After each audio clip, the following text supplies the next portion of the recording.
Good morning, students. Yes, today we will start the revision of chapter dissolution of a partnership firm. If a partnership firm comes to dissolve, then how we make the entries related to relation expenses. जब हम किसी partnership firm को dissolve करते हैं तो उसको dissolve करते समय उसको रियलाइज़ करने के एक्सपेंसेस आते हैं, वो फर्म पे कर रहा है, पार्टनर पे कर रहा है, और उनकी एंट्रीज कैसे बनाएंगे, how to make the entries regarding the realization expenses at the time of the dissolution of partnership firm. Now see some cases, some transactions. In that transactions, how we make the journal entries. Now see this first transaction. Realization expenses amounted to ₹7,000. अगर relation के जो expenses हैं वो ₹7,000 है तो ये पे कैसे होगी, इसकी जनरल एंट्री कैसे होगी. Now see very simple entry for this. Realisation account debit to bank, क्योंकि रिलेशन की एक्सपेंसेस हैं तो realisation account debit to bank.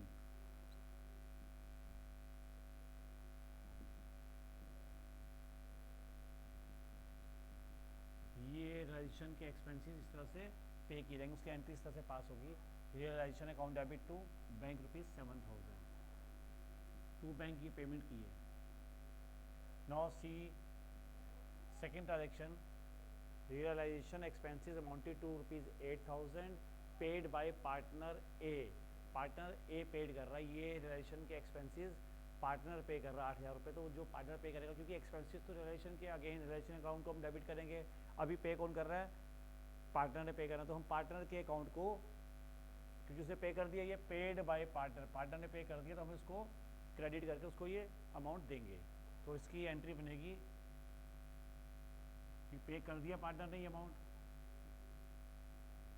इसलिए अब हम ये पार्टनर को क्रेडिट कर रहे हैं उस अमाउंट से to A's capital account.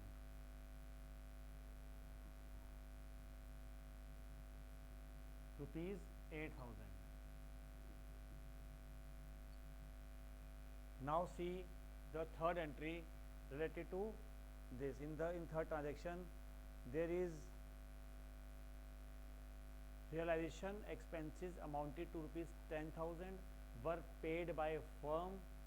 Mr. A as a partner has to bear these expenses. ये एक्सपेंसेस 10,000 फर्म ने पे कर दी हैं. अब ए एक पार्टनर है जिसको ये एक्सपेंसेस बियर करने हैं. तो एक्सपेंसेस बियर किसने करने हैं, पार्टनर ए ने. तो पार्टनर ए के अकाउंट से पैसे काटे जाएंगे, डेबिट किए जाएंगे और टू बैंक्स की पेमेंट की जाएगी. तो हम यहाँ बनाएंगे entry A's capital account debit to A's capital account debit to bank.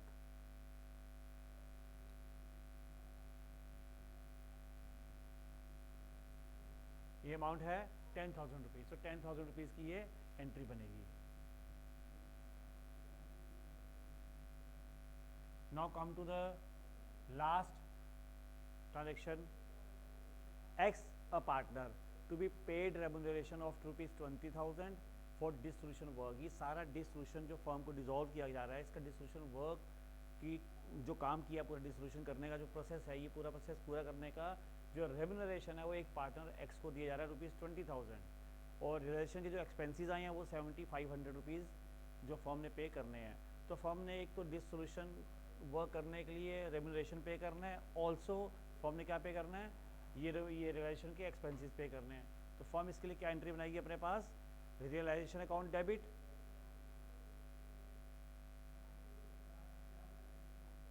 D. Realisation account debit to, एक तो हमने पे करने हैं इस पार्टनर को, फर्म ने पे करने हैं एक्स पार्टनर को, टू एक्स कैपिटल और टू बैंक जो रिलेशन का खर्चा पे करना है. टू एक्स कैपिटल अकाउंट, ये तो एक्स को पैसे दिए रेम्यूनरेशन के ₹20,000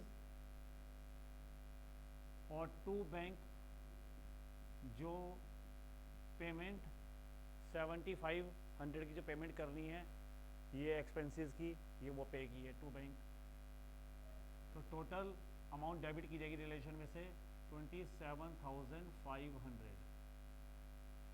so this is the general entries regarding the transactions of realization expenses at the starting of the this chapter dissolution of partnership firm. तो पार्टनरशिप फर्म डिसॉल्व करते समय इस तरह के जो रियलाइजेशन एक्सपेंसेस आते हैं उनको किस किस कंडीशन में कैसे कैसे ट्रांजेक्शन्स के साथ कैसी एंट्रीज बनाई जाती हैं, this is the way to make journal entry. So that's all for today. Have a nice day.